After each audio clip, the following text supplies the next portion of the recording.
사이코패스 때문에 더 힘드실 것 같아요. 앞으로 남은 생이. 네. 소시오패스 때문에 더 힘드실 것 같아요.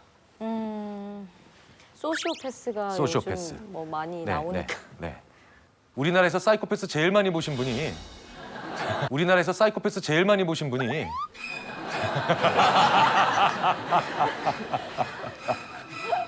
자, 사이코패스 진행하시는 프로그램 때 많이 보셨잖아요. 네. 소시오패스 많이 보시고. 네.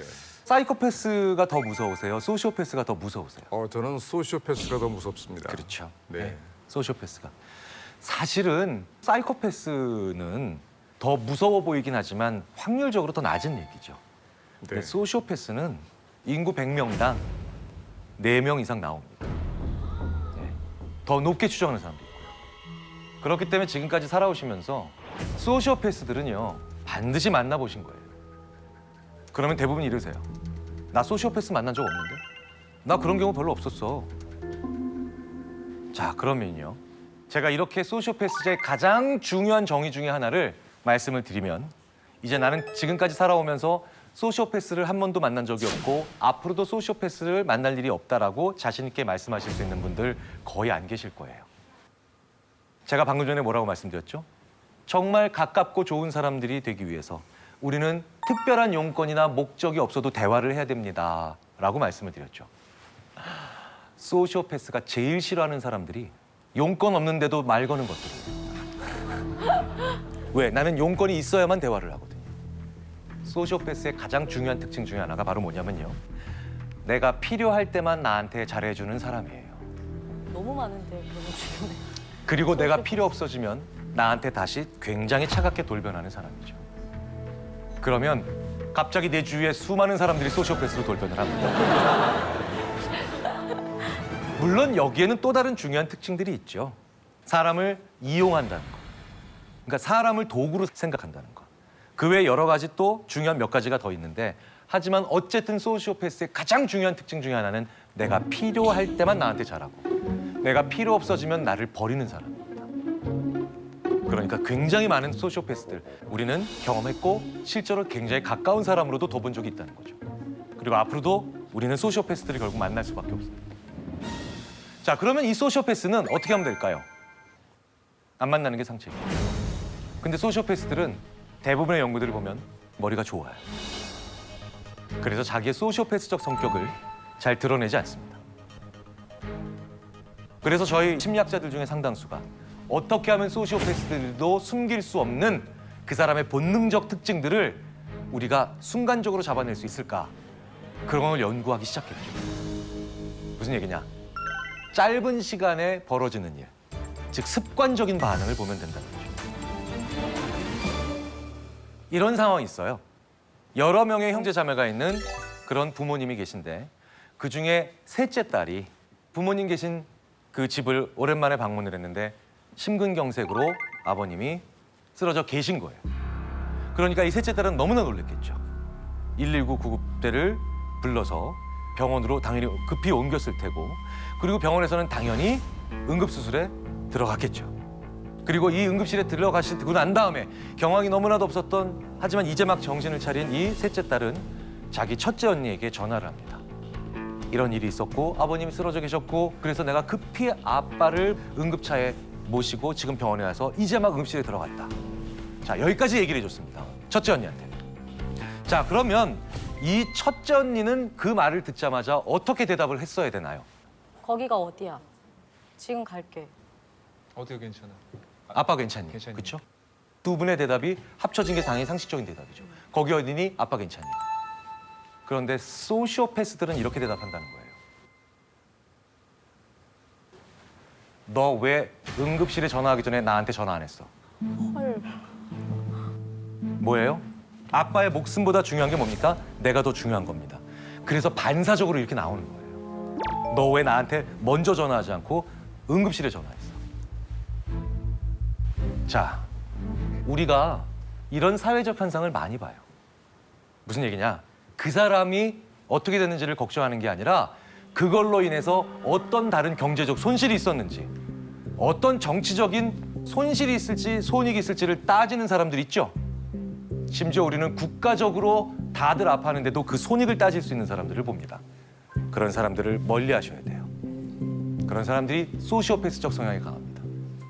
심지어 사람의 목숨을 가지고도 돈으로 환산하는 사람들, 가장 경계하셔야 될 소시오패스고요.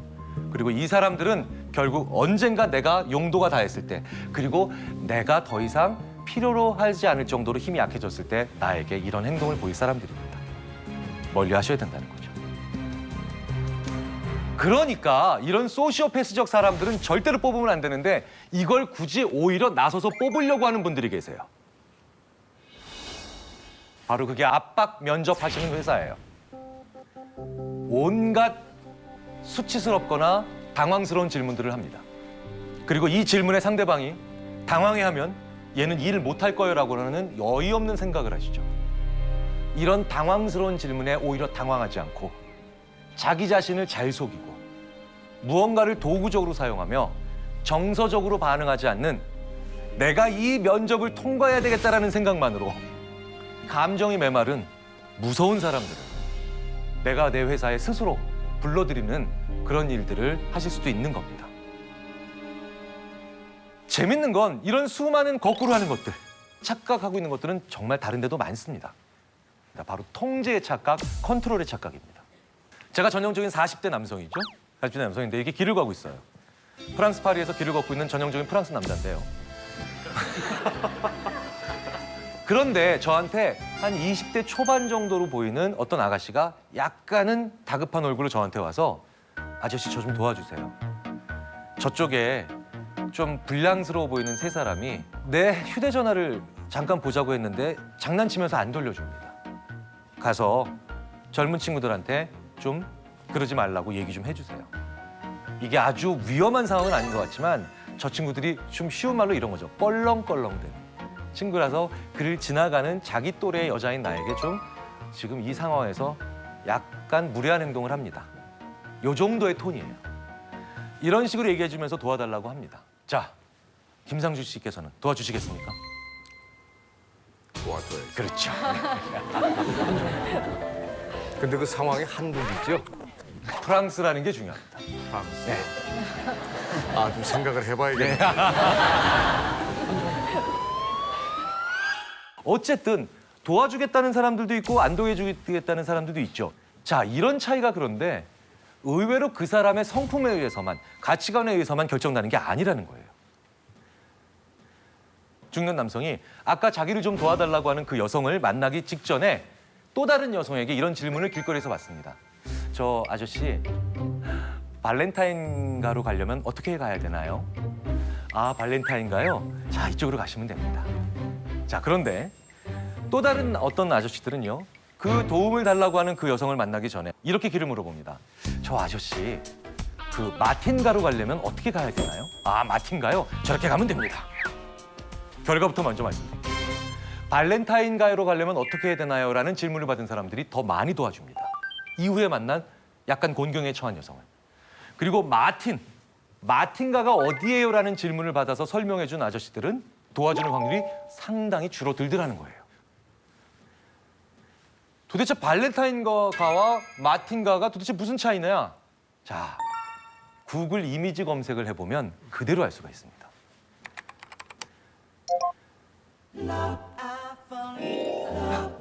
이 세상의 모든 로맨스를 상징하는, 그렇죠?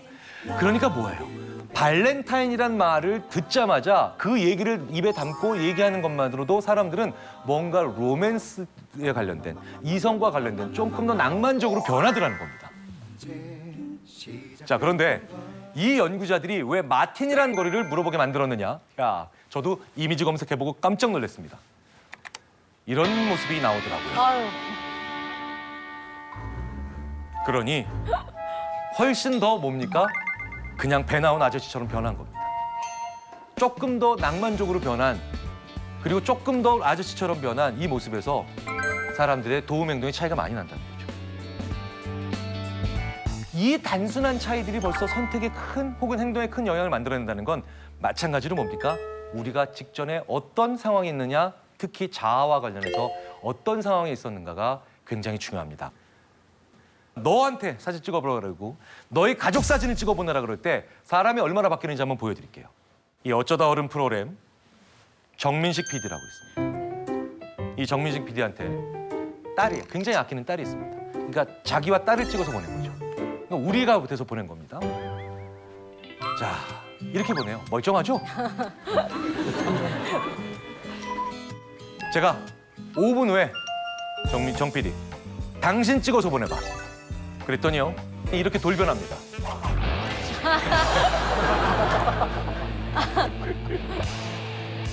제가 좋아하는 것들을 막 두르고 있어요. 무언가 좀 더 위험해 보여도 더 뭡니까? 개성 있고 나한테 좋아하는 것들을 표현하고 싶어 하죠. 그래서 심리학자들은 나는 좋아하는 걸 가지고 싶은 자하고 우리는 나쁜 걸 막아내고 싶어 하는 자라고 얘기를 하는 겁니다. 다다익선 뭡니까? 많으면 좋은 거죠. 과유불급은요? 많으면 오히려 안 좋은 거죠. 뭐가 더 맞을까요? 저희 심리학자들이 드디어 밝혀냈어요. 그때그때 달라요. 그런데 앞에 그때와 뒤에 그때를 나누는 기준을 모르잖아요. 제임스 서로위키라고 하는 사람은 이런 말 들어보셨죠? 대중의 지혜, 집단지성. 이게 다다익선이라는 거죠. 제 몸무게가 몇 킬로일까요? 83? 뭘 더 하세요? 83? 80. 네. 78? 78. 확실히 굉장히 그 배려심이 많으신 분들입니다. 85. 솔직한 대답이고요. 배려심이라고는 없고요. 94? 94? 94. 네. 저의 정확한 체중은 저만 알고 있지 않습니까? 자, 이 네 분 중에 어떤 분도 제 체중을 맞히지 못했어요. 그런데 점점 제가 더 많은 분들에게 여쭤보죠. 그걸 다 받아서 엑셀에 딱 정리해서 평균을 딱 내면 신기하게도 제 체중이 나옵니다. 네. 이게 바로 대중의 지혜예요. 왜 이런 일은 할까요? 자, 보십시오. 모든 사람의 하나의 답은 정확할 수는 없습니다. 개별의 답은. 그런데 재밌게도 모든 사람의 답이 평균화될 때 뭐가 나옵니까? 제 몸무게라는 정답이 나오죠. 그래서 정확하고 올바른 대답은 여러 사람의 힘을 빌려야 됩니다. 정답을 구할 때는 이렇게 되지만 해답 뭡니까? 단순히 정답이 아니죠. 정해진 답이 아니라는 거예요. 수많은 답들 중에 최고의 답이죠. 게르트 기거렌처, 겉필링이라는 책의 저자죠. 이 사람은 세 사람, 네 사람 이렇게 면접관의 수가 늘어날수록 더 평범한 사람을 뽑는다는 것을 보여준 걸로 유명합니다. 사람들은 우리가 될 때 어떻게 됩니까? 평범해지고 안전해지고 오히려 새롭고 찬신한 사람들은 논의 과정에서 더 배제된다는 거예요. 새롭고 참신한 대답은 옆에 지나가는 사람이 우연하게 발견하는 경우가 많다는 겁니다. 장기 둘 때, 바둑 둘 때, 오목 둘 때 언제 신의 한 수가 더 많이 생각나시나요?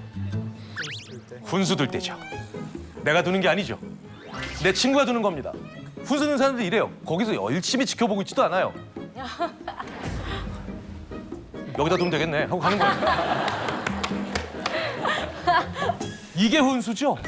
그러니까 내 친구 도울 때, 내 상사 도울 때, 내 부모 도울 때, 내 자식 도울 때 이때 인간은 엄청나게 창의적으로 변합니다.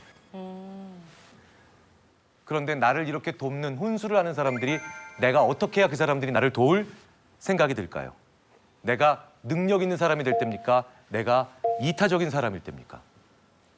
이타적인 사람이죠. 창조적이거나 혁신적인 사람들의 대부분이 그래서 이타적인 사람입니다. 우리가 참 괜찮다라고 생각했던 미국 대통령이 최근에 한 분 있었죠. 오바마 대통령입니다. 오바마 대통령은 그래서 실제로 중학생들도 알아듣는 연설을 점잖게 했다고 하죠. 물론 중학생보다 더 어린 사람들도 알아들을 수 있는 말을 하면 되지 않겠니? 그런 사람이 하나 있긴 있었습니다. 초등학교 2학년도 알아들을 수 있는 말에 연설을 한다고 해서 대통령이 된 사람도 있죠.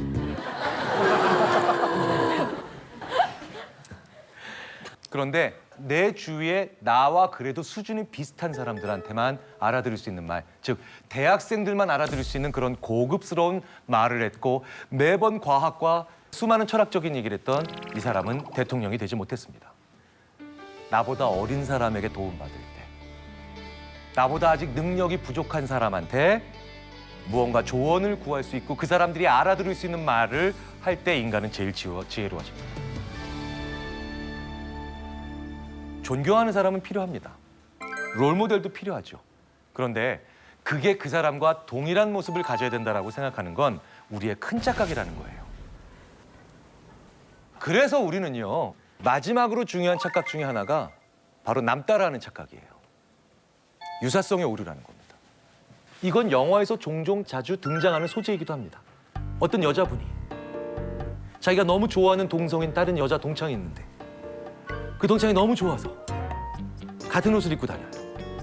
같은 헤어스타일을 하고 같은 매니큐어 색깔을 하게 됩니다. 내가 어떤 사람을 존경하고 그 사람을 닮아야 된다라는 착각을 정말 많이 한다는 거죠. 히로시마에 가면 무인 호텔이 하나 있어요. 헨나 호텔이라고 합니다. 저 무인 호텔에 가면 데스크에 프론트죠. 프론트에 3가지 로봇이 있다고 합니다. 첫 번째 로봇은요, 우리가 잘 알고 있는 그냥 로봇. 그 다음에 사람처럼 생긴 로봇. 이거 사람 아니에요. 사람이랑 굉장히 비슷하게 그 움직임도, 안면 움직임도 보여주는 그런 로봇입니다. 3번째, 좀 엉뚱하죠. 공룡 로봇이에요. 공룡 로봇. 사람들이 체크인을 어떤 로봇에게 제일 많이 하는가를 본 거예요. 자, 상식적으로 가운데 있는 사람 로봇에게 제일 많이 체크인하러 갈 거라고 생각을 했습니다. 그런데 관찰해 본 결과 놀랍게도 체크인을 어떤 로봇에게 제일 많이 하는가를 본 거예요. 자, 상식적으로 가운데 있는 사람 로봇에게 제일 많이 체크인하러 갈 거라고 생각을 했습니다. 그런데 관찰해 본 결과 놀랍게도 공룡 로봇에 제일 많이 갑니다. 그리고 사람처럼 생긴 로봇한테는 거의 안 갑니다. 실제로 우리는요, 제일 비슷한 걸 가지고 제일 소름 끼쳐합니다. 인간과 제일 비슷한 게 뭔가요? 사실 시체예요. 그리고 좀비죠. 근데 우리는 제일 무서워합니다. 제일 내 옆에 두기 싫어하고. 우리는 어중간하게 상당히 비슷한 것들을 오히려 싫어한다는 거죠. 무슨 얘기입니까? 너무 비슷하게 살지 마십시오. 너무 다른 사람들 따라할 필요는 없다는 겁니다. 나는 나일 때 사랑받는다라는 생각을 가지지 않으면 우리는 영원히 남 따라하다가 시체 취급받고 좀비 취급받을 수도 있습니다. 마치 헨나 호텔의 가운데 있는 그 사람들이 가장 찾지 않는 그런 인공지능 로봇과 같은 취급을 받을 수도 있다는 거죠.